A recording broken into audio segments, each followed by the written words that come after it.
To ensure smooth transactions on Facebook and prevent future payment blocks, follow these straightforward steps. This guide will help you maintain a good standing with Facebook's payment system. Step 1. Review Facebook's payment policies.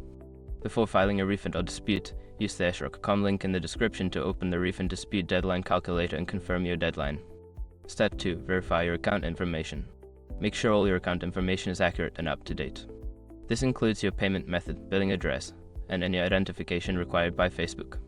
Inaccurate information can trigger payment issues. Step 3. Monitor your transactions. Keep an eye on your transaction history for any unusual activity. If you notice any discrepancies or unauthorized charges, report them to Facebook immediately to prevent potential blocks. Step 4. Use trusted payment methods. Always use reliable and recognized payment methods. Avoid using temporary or unverified payment options, as these can raise red flags and lead to payment blocks. Step 5. Maintain good account health. Engage positively on the platform and avoid violating community standards. A good account reputation can help prevent payment issues and ensure uninterrupted access to payment features. By following these steps, you can minimize the risk of payment blocks on Facebook and enjoy a seamless experience on the platform.